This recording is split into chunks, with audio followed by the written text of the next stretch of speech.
hermanos y hermanas, muy buenos días a todos. Feliz sábado, me alegra ver la iglesia así llena. Me encanta verla así de llena. Bienvenida Fernanda, bienvenido hermano. Hermano Jairo, tiempo sin verlo. Qué bueno que esté por acá. Bueno, ¿preparados para estudiar? Vamos a estudiar. Entonces, Biblia en mano, por favor. ¿Quiénes tienen su Biblia en la mano? ¿Biblia en mano? No, veo las Biblias en la mano. Eso, Biblia en mano, así. Vamos a estudiar entonces, el hermano Robert y la hermana Emily, los directores de escuela sabática, pues han propuesto este tema para la escuela sabática que vamos a estudiarlo, es el tema de santuario. El hermano David Gómez, padre, me hablaba acerca que allá en la iglesia de Modelia están estudiando el tema, ya van en el tema 11, si no estoy mal, como me estaba diciendo. Bien, hoy apenas vamos a ver la introducción. ¿Cuánto tiempo tenemos, hermano Robert? Hasta las 4 de la tarde. No, pues sigamos porque... ¿De aquí hasta las 6:30? Bueno, vamos entonces a tratar de abarcar en 30 minutos, mi hermano, ¿cómo está? Bienvenido. Vamos a tratar de abarcar la introducción en 30 minutos. Vamos a ver 7 principios, a ver, lo que nos alcance a dar. Bien, lo que alcancemos a ver. 7 principios acerca de lo que Santuario nos enseña. Bien, estemos ahí donde estamos, perdón, vamos a inclinar el rostro, vamos a tener la palabra de oración. Les voy a pedir por favor que me ayuden con los textos bíblicos para tratar de abarcar el tema un poco más rápido. Inclinemos el rostro y vamos a orar. Eterno Padre Celestial, te damos muchísimas gracias por este sábado maravilloso que nos regalas. Gracias por la libertad de poder reunirnos aquí en esta casa de oración que tú has apartado para tu adoración. Y bueno, Padre, gracias porque tenemos la palabra de Dios. Ayúdanos, Padre, en este momento, en el estudio que vamos a iniciar, y que sea tu Espíritu Santo quien nos abra la mente y nos permita comprender estos principios que vamos a repasar en estos pocos minutos que nos quedan. Bendícenos durante este resto de día, acompáñenos, y que tu bendición siempre esté sobre nosotros, en el nombre de Jesús. Amén. Bien, 7 principios. Vamos a ir a la primera diapositiva. Y esto es como la introducción a la introducción. En el libro Cristo en su Santuario, en la página 7, encontramos algo bien interesante que nos habla el Espíritu de Profecía, y es la correcta comprensión del ministerio en el Santuario Celestial. ¿Es el qué? ¿Fundamento de qué? Si entendemos correctamente todo este tema del santuario, va a ser para nosotros muy sencillo sustentar nuestra fe y no apartarnos de allí. ¿Por qué? Porque resulta que en la página 23 nos da la razón de por qué es el fundamento de nuestra fe. Siguiente diapositiva, por favor. En la página 23 del mismo libro nosotros encontramos esta declaración. El pueblo de Dios ha de tener ahora sus ojos fijos ¿en dónde? Por la obra que se realiza allí, que es de suma importancia para todos nosotros. Sigue diciendo, donde se está realizando el servicio final de nuestro gran sumo sacerdote en la obra de ¿qué? El juicio. Entonces, ¿dónde han de estar nuestros ojos? En el santuario, especialmente ¿en qué parte? En el lugar santísimo. Es una obra final que se está realizando. ¿Estamos en los tiempos finales? ¿Se está realizando qué obra allí? El juicio. Casi nada. Casi nada. ¿Dónde dicen? Donde Él está intercediendo por su pueblo. El santuario es el fundamento de nuestra fe por la obra que Cristo está realizando allí, que es una obra de juicio, pero a su vez una obra de intercesión. Siguiente diapositiva, por favor. Unas páginas más adelante, unos párrafos más adelante. Fíjense, fíjense lo interesante del asunto. ¿Por qué es tan importante para nosotros como adventistas del séptimo día estudiar santuario? Nos dice allí, el enemigo introducirá falsas teorías, tales como una doctrina de que no hay santuario. Este es uno de los puntos que inducirán ¿a qué? Apartarse de la fe. Si no tenemos clara la doctrina de santuario, o por lo menos lo básico, llegará el enemigo con 2, 3 cositas y saca cualquiera. Y ninguno estamos exentos de eso. Por eso la importancia de estudiar esta doctrina como doctrina diferencial. Bien, porque ¿cuántas iglesias guardan el sábado? ¿O cuántas denominaciones guardan el sábado? Judíos, algunos judíos. Hay varias. Hay varias, ya Exactamente. ¿Sí? Entonces por eso es tan importante. Sigue diciendo, este es uno de los puntos que inducirán a apartarse de la fe. ¿Dónde podemos encontrar seguridad si no es en las verdades que el Señor nos ha estado mostrando o dando en los últimos 50 años? Hablaba para ese tiempo. Eso ya después de los 2300 días. Bien, pasemos a la siguiente, por favor.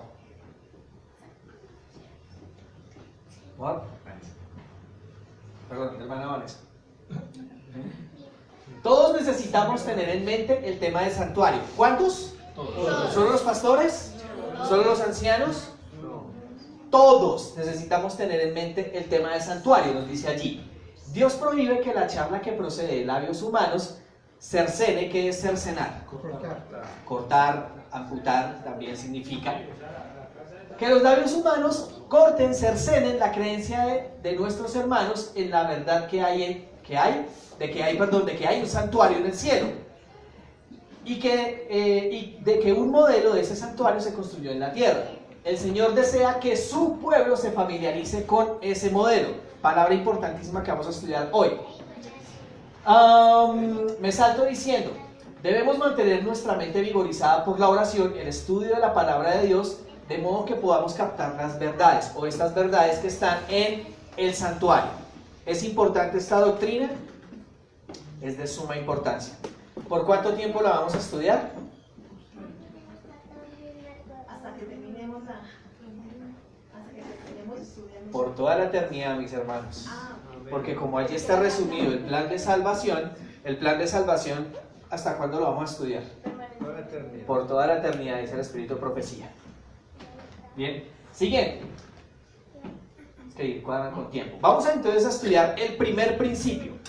El primer principio que nos enseña santuario es habitar en medio, y esa palabra viene de la palabra hebrea min, que significa de parte, en medio, intermedio, de entre.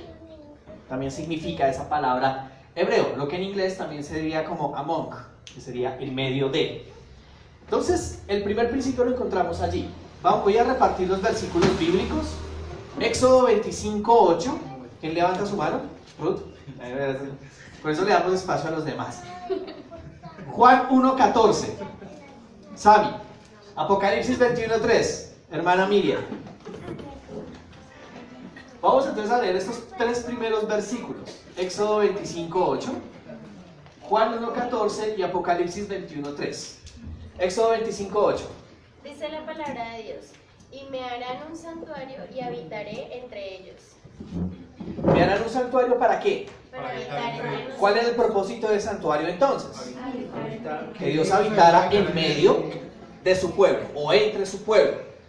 Juan 1:14, por favor. Y aquel verbo fue hecho carne y habitó entre nosotros, y vimos su gloria, gloria como del unigénito del Padre, lleno de gracia y de verdad. ¿Dónde habitó Jesús? En medio de su pueblo, en medio de nosotros. ¿Dónde quiere habitar? Y se hizo carne para habitar en esta tierra, en medio de nosotros. Ahí está la cuestión. Apocalipsis 21:3. Y oí una voz del cielo que decía: y ahora la morada de Dios está en los hombres, y Él habitará con ellos, y ellos serán su pueblo, y Dios mismo estará con ellos, y será su Dios. Entonces algo bien interesante y bien lindo en ese versículo es que Apocalipsis 21:3 dice que después de que vio el cielo y la tierra nueva, dice que ahora la morada de Dios está con quién, o en medio de quién. Con los hombres. Y Él habitará con ellos. Él habitará, o allí se encuentra la palabra, o una mejor traducción es taberniculará, o sea, va a habitar en medio de su pueblo. Porque el propósito de Dios, o el principio que nos enseña, es que Dios siempre quiere habitar en medio de su pueblo. Ahora vamos a ver una antítesis. Porque para que eso se cumpla, para que Dios pueda vivir en medio de su pueblo, hay algo que se tiene que quitar de en medio de su pueblo. De las personas que ya participaron, por favor no levanten la mano para participación. Hebreos 9:26, levanten la mano por favor. Hermana Emily, gracias. Deuteronomio 13:5. Hermano David, gracias. Hebreos 9:26 y Deuteronomio 13:5. Vamos primero con Hebreos 9:26. Dice: de otra manera, a Cristo le hubiera sido necesario padecer muchas veces desde la creación del mundo. Pero ahora, al final de los siglos, se presentó una sola vez para siempre, para quitar el pecado por medio del sacrificio de sí mismo. Ok, ¿qué tiene que quitar Cristo de su pueblo? El pecado. El pecado. ¿El pecado vive en medio de nosotros? Sí. ¿Nosotros vivimos en medio del pecado? Sí. ¿Quién está en el pecado? Muy bien. Deuteronomio 13:5. Deuteronomio 13, versículo 5. Tal profeta o soñador de sueños ha de ser muerto, por cuanto aconsejó rebelión contra Jehová vuestro Dios, que te sacó de la tierra de Egipto y te rescató de casa de servidumbre, y trató de apartarte del camino por el cual Jehová tu Dios te mandó que anduvieses, y así quitarás el mal de en medio de ti. ¿Qué hay que quitar entonces del medio nuestro? El mal, el pecado, lo malo. Sí, allí se habla pues de falsos profetas que llevan al pueblo a apartarse de lo que Dios ha dicho. Entonces, para que se pueda cumplir esto primero, Dios tiene que apartar esto segundo. ¿Algo de pecado puede habitar en Dios? ¿O puede habitar con Dios? Absolutamente nada. Entonces encontramos que el primer principio que nos enseña Santuario es que Dios quiere habitar en medio de nosotros, especialmente aquí. Bien. Segundo principio, siguiente diapositiva. Todo debe ser como el modelo. ¿Cómo se llamaba el primer principio? Habitar en medio. Muy bien, llamémoslo pues. Segundo principio que nos enseña Santuario. Todo debe ser como el modelo. Levanten por favor su mano los que ya participaron, no, los que no han participado. Por favor levanten su mano para los versículos. Hebreos 8:5, hermano David. Éxodo 26:30, mamá de Ruth. Nelly. Hermana Nelly, es que perdón, soy malísimo para los nombres. Hermana de mi mamá de Ruth. Eso, mamá de Ruth. Y Hechos 7:44, Pastor Líbar, por favor.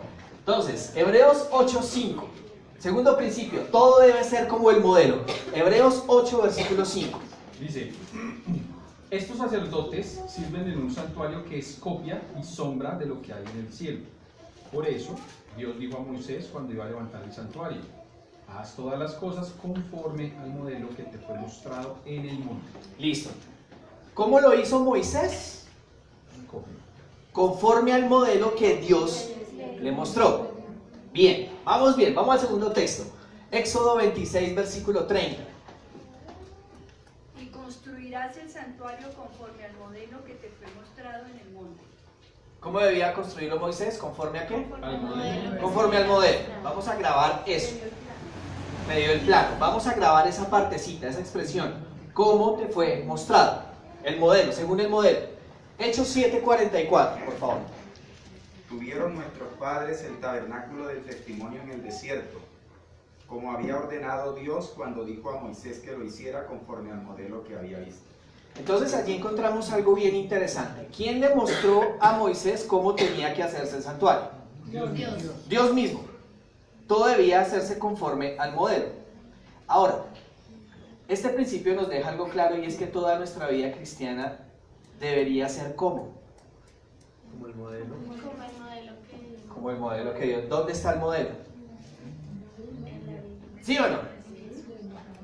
¿Cómo debe ser nuestra música de adoración? Conforme al modelo.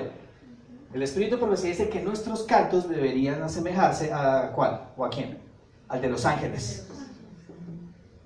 Porque todo está allí. Inclusive los instrumentos musicales que David construyó fueron conforme a qué? Al modelo. Toda absolutamente nuestra vida cristiana debe ser como al modelo. Vamos a ver una palabra similar, un sinónimo para entender modelo o ejemplo. Son palabras sinónimas. Para eso vamos a ir a Juan capítulo 13, versículo 15. ¿Quién dijo yo? Ok, Ruth. Juan 13, 15. Primera de Juan 2:6. ¿Quién dijo yo? Yo.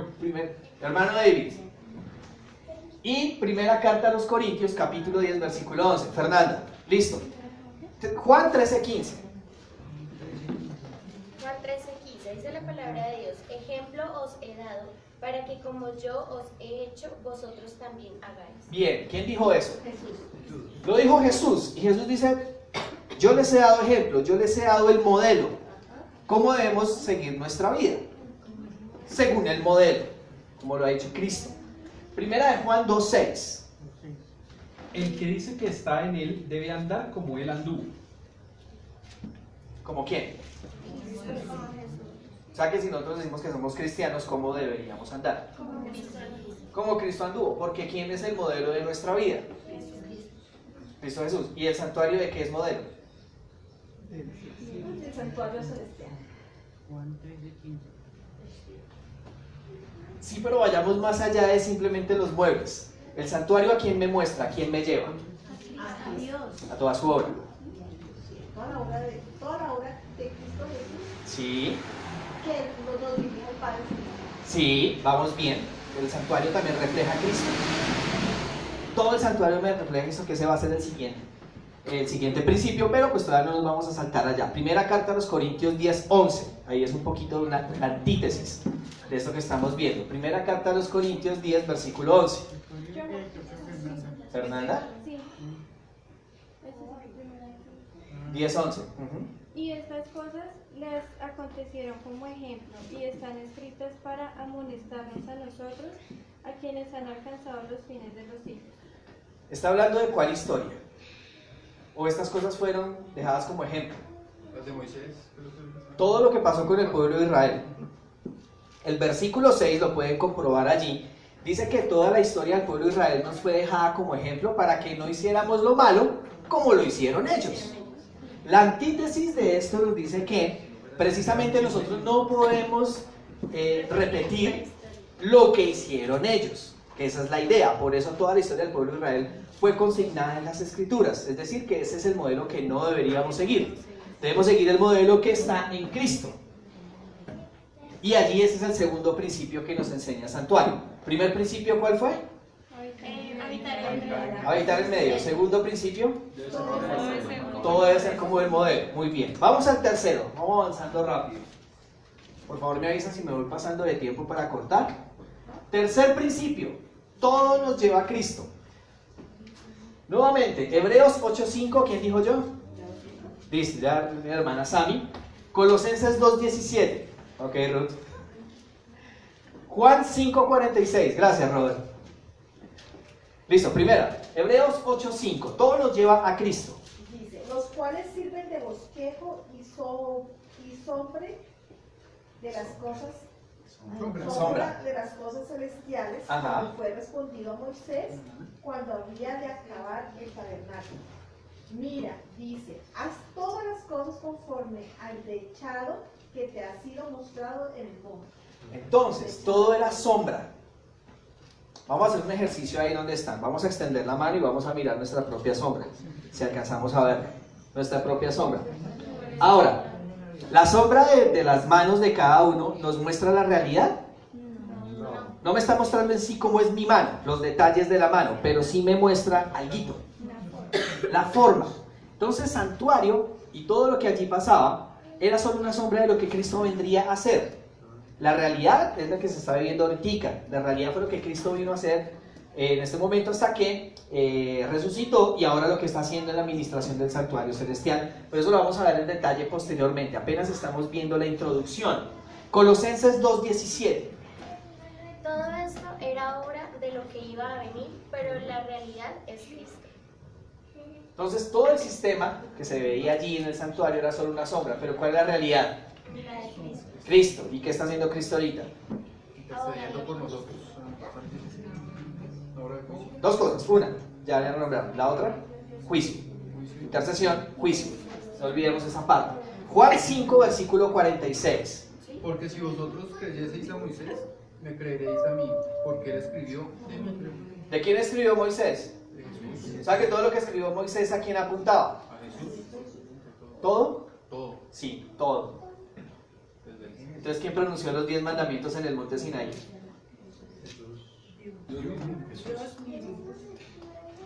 Dice la escritura que todo lo que escribió Moisés, ¿de quién fue?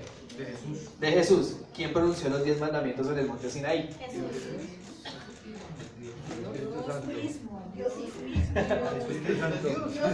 Se los dejo de tarea. Tercer principio, ¿cómo se llama? Todo lleva a Cristo. Todo nos lleva a Cristo. Se los dejo de tarea. Cuarto principio. ¿Dime? Ah, bueno, ahí tenemos entonces. ¿Cuántas partes tiene el santuario? 3. 4. El primero está campamento. ¿Dónde vivió Cristo en el campamento? ¿Dónde se... Ah, no. Me estoy adelantando al siguiente. La siguiente parte, entonces, el altar del sacrificio, que ¿qué simboliza? La crucifixión. Muy bien. La siguiente parte, entonces, el lavacro, que simboliza la resurrección. Por eso se llama lavacro de la regeneración, la resurrección de Cristo. Siguiente es la mesa de los panes, ¿qué significa? Pero Jesús dice, yo soy el pan de vida. ¿Cierto? Siguiente es candelabro. Tiene varios significados, pero la palabra de Dios dice en Juan 1:9 que la vida, que la palabra es, que Él es la luz que ilumina la vida de todo hombre. Jesús. Siguiente, altar de incienso. Las oraciones bueno, pero aclaremos algo. La justicia de Cristo. Exacto, el incienso es la justicia de Cristo. Las oraciones, exactamente, lo que perfuma las oraciones. Y finalmente nos lleva al lugar santísimo donde hay 3 cosas. Bueno, 4. Está el maná. ¿Quién es el maná? Jesús, el pan de vida, ¿cierto? La varita de Aarón, que representa la resurrección de una vara muerta, reverdeció, flores de almendro, la resurrección, ya tendremos, y los 10 mandamientos. Pero fijemos que todo esto siempre nos lleva a Cristo, absolutamente todo. Bien, siguiente, plan de salvación. Primera de Timoteo 3:16, ¿quién dijo yo? Yo. Hermano David. Hebreos 4:15. Sami. Hebreos 9:24, Ruth. Apocalipsis 14:7, Emily. Levítico 16 lo vamos a dejar ahí, que es un poquitico extenso, lo vamos apenas a renombrar. Primero de Timoteo 3:16. Sin discusión, grande es el misterio de la piedad. Dios fue manifestado en carne, justificado en el Espíritu, visto por los ángeles, predicado a los gentiles, creído en el mundo, recibido en gloria. Ese versículo lo resume santuario. ¿Cómo así? Vamos de nuevo por partecitas. Grande es el misterio de la piedad. Dice primero que Cristo fue manifestado en carne. ¿En dónde? En la tierra, es decir, en el campamento. ¿Cierto? ¿Y cómo más se manifestó en carne? ¿Cuando murió? En el altar. Altar del sacrificio. ¿Cierto? Justificado en el Espíritu. Resurrección. ¿Y dónde pasa todo eso? En la tierra. Recibido de los ángeles. ¿Cuándo? Cuando ascendió. Muy bien. Eso está en Apocalipsis 5. ¿Cómo fue recibido de los ángeles? Luego dice que predicaba en el mundo. A partir de ese momento es que empieza la predicación del Evangelio fuerte con respecto a lo que Jesús vino a hacer hasta ese punto, y empieza todo lo que, lo que tiene que ver con su ministerio sumo sacerdotal hasta cierto punto. Ahí está resumido. Siguiente versículo, por favor.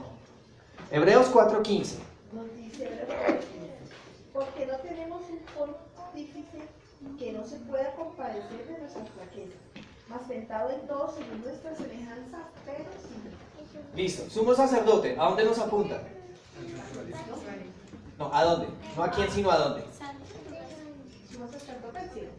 Al cielo, pero ¿en qué parte es? ¿O qué parte es? El lugar santísimo. Porque el sumo sacerdote solo podía entrar ¿a qué lugar? Al lugar santísimo. Pero dice que fue tentado en todo sin pecar. ¿Dónde fue tentado? Aquí en la tierra. En el campamento. Todos los llevan, la Biblia está llena de santuario.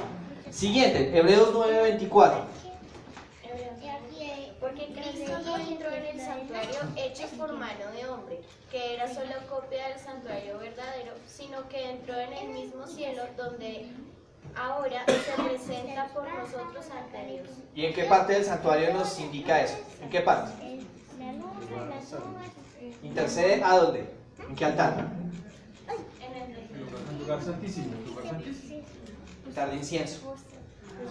La intercesión se da allí, oraciones mezcladas con incienso, intercesión. Apocalipsis 14:7. Dice, decía en gran voz, reverenciad a Dios y dadle gloria, porque ha llegado la hora de su juicio, y adorad al que hizo el cielo y la tierra, el mar y las fuentes de las aguas. Perfecto. ¿A qué lugar del santuario nos lleva entonces? Al lugar santísimo. Al lugar santísimo, donde es el juicio.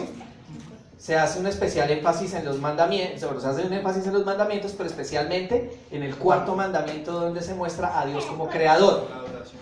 La adoración. Levítico 16. ¿A dónde nos apunta? El gran día del perdón al lugar santísimo.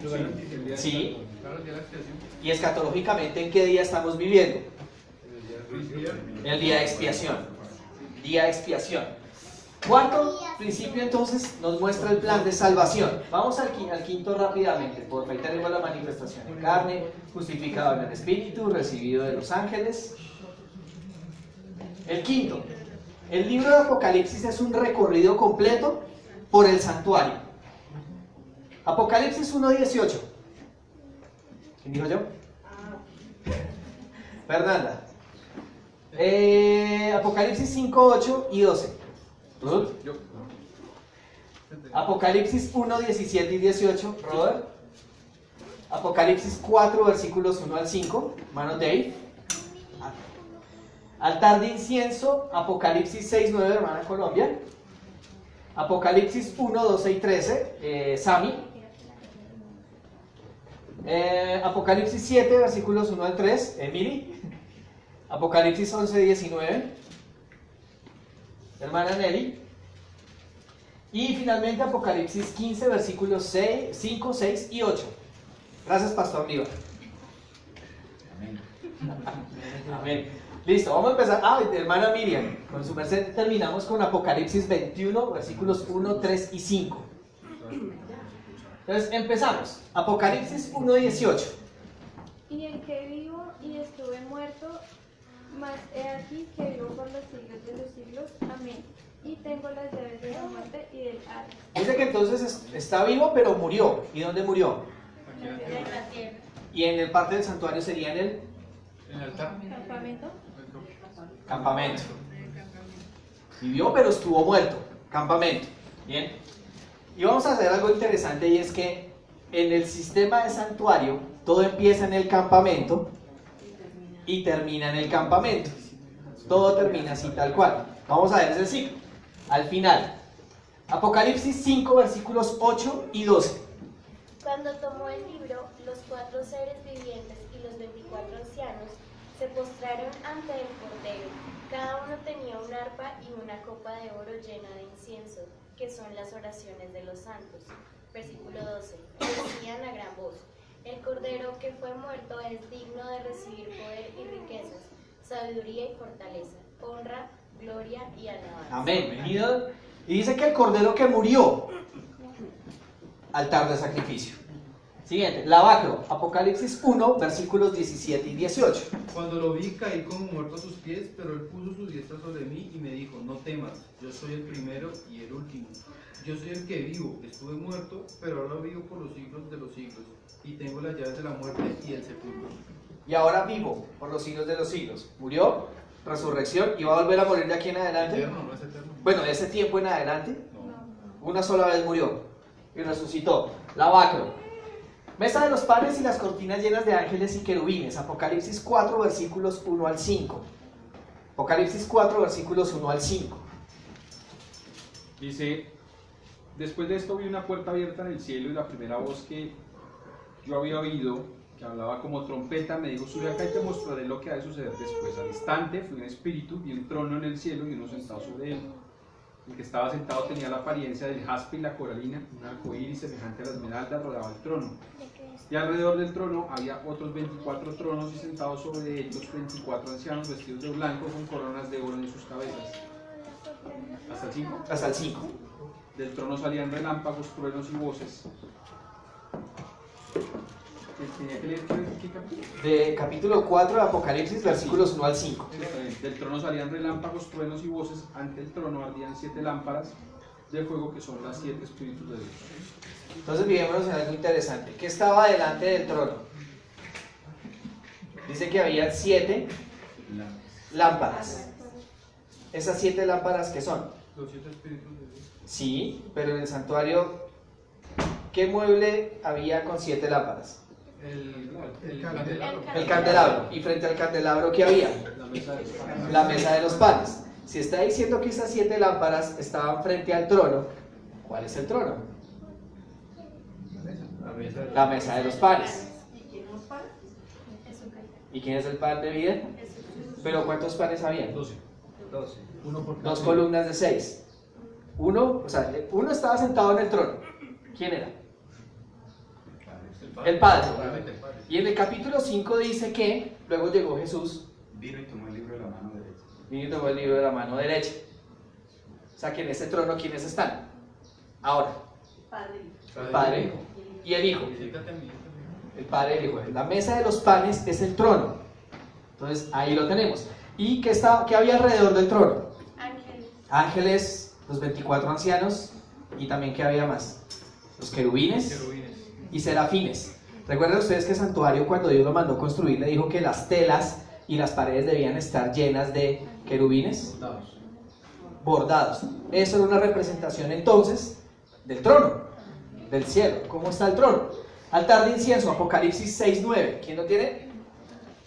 Cuando abrió el quinto sello, iba bajo el altar las almas de los que habían sido muertos por causa de la palabra de Dios y por el testimonio que tenían. ¿Y qué era lo que decían esas almas debajo del altar? ¿Hasta cuándo, Señor? ¿Hasta cuándo? Una oración, una plegaria. Altar de incienso. ¿Hasta cuándo? Uy. Candelabro. Apocalipsis 1, versículos 12 y 13. Apocalipsis 1, versículos 12 y 13. Y me volví a ver la voz que hablaba conmigo. Y vuelto, vi 7 candeleros de oro. Y en medio de los 7 candeleros, uno semejante al Hijo del Hombre, vestido de una ropa que llegaba hasta los pies y ceñido por los pechos con una cinta de oro. Entonces ahí tenemos que Cristo está en medio de los 7 candeleros, ¿sí o no? Vemos ahí entonces el candelabro. Perfecto. ¿Y los candelabros qué significan? Ahí no lo dice. Las 7 iglesias. O sea que Cristo ¿dónde está? ¿En medio de qué? De las 7 iglesias. Para cumplir el propósito número 1. En medio de su iglesia. Siempre ha sido el propósito. Finalmente el lugar santísimo. Apocalipsis 7, versículos 1 al 3. Después de esto vi a 4 ángeles de pie en los 4 ángulos de la tierra, que detenían los 4 vientos de la tierra para que no soplase viento alguno sobre la tierra, ni sobre el mar, ni sobre ningún árbol. Entonces vi a otro ángel que subía del este y tenía el sello del Dios vivo. Clamó a gran voz a los 4 ángeles que habían recibido poder de dañar la tierra y el mar, y les dijo: no dañéis la tierra ni el mar, ni los árboles, hasta que sellemos en sus frentes a los siervos de nuestro Dios. Tal vez preguntarán ustedes, ¿qué tiene que ver esto con santuario? Todo. ¿Dónde se hace el sellamiento del pueblo de Dios? ¿Dónde respecto al pueblo? ¿En qué lugar del santuario se hace el sellamiento del pueblo de Dios? Mientras está en el lugar santísimo. En el lugar santísimo. Mientras está en este momento en juicio, allá está ese proceso. Exactamente. Allá se hace el sellamiento del pueblo de Dios. Lugar santísimo. Apocalipsis 11:19. Entonces fue abierto el santuario de Dios que está en el cielo y quedó a la vista el arca de su pacto en su santuario. Dice que se abrió el santuario y ¿qué se vio? El arca del pacto. ¿Y dónde estaba eso? En el lugar santísimo. En el lugar santísimo. Ahora hay algo bien interesante. ¿De dónde salen las 7 plagas postreras? Y hubo Excelente pregunta. relámpagos, Vamos a dejar que la voces, vi. truenos, y un terremoto y una fuerte granizada. Ah, bueno, terminemos de leer.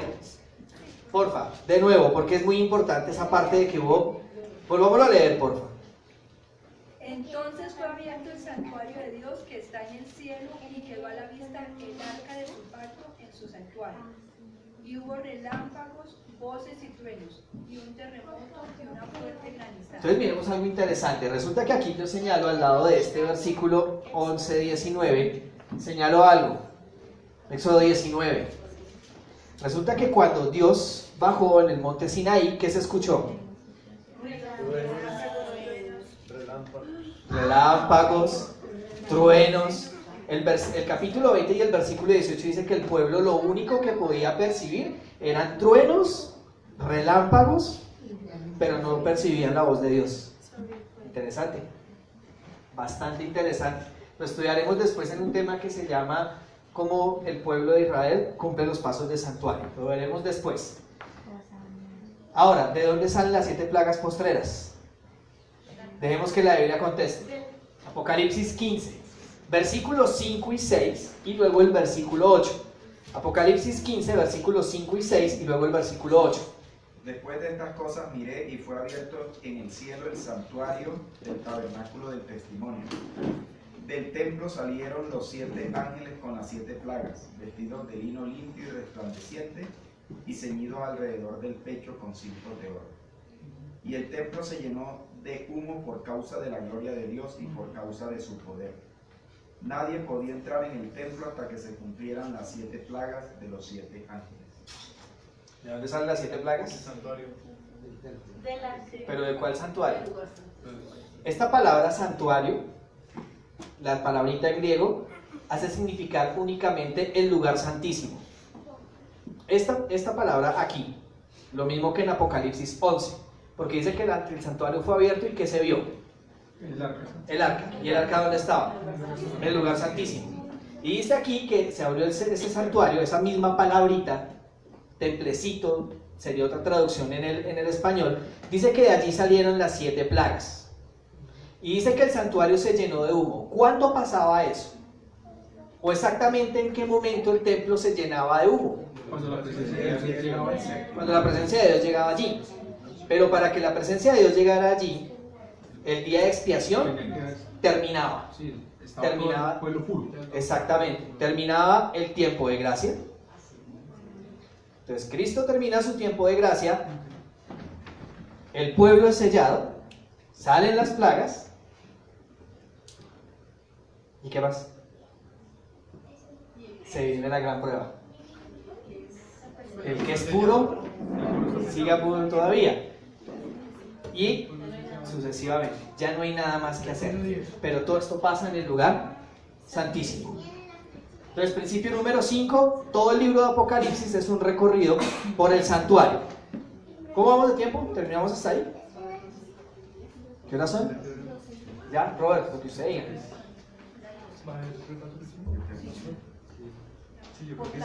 ¿Sí? Va a tocar, entonces, seguimos la próxima. Listo, vale. Dejémoslo ahí, nos faltan 2 principios. Los dejamos ahí, pero ¿cómo estamos? Tengamos el próximo sábado. ¿Vamos bien?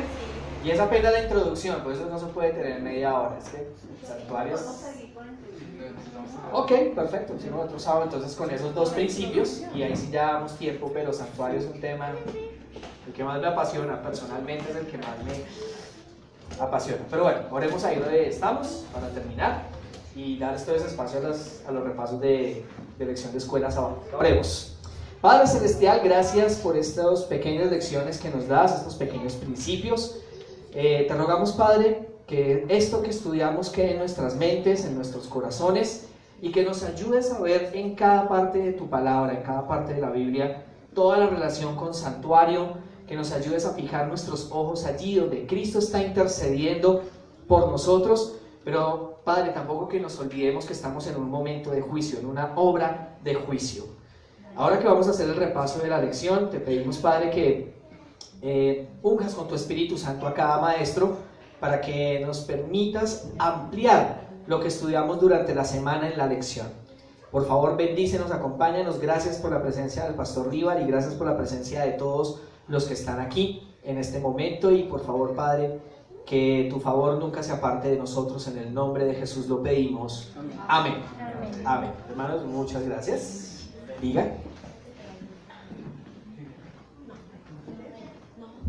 Vamos a hacer las clases correspondientes.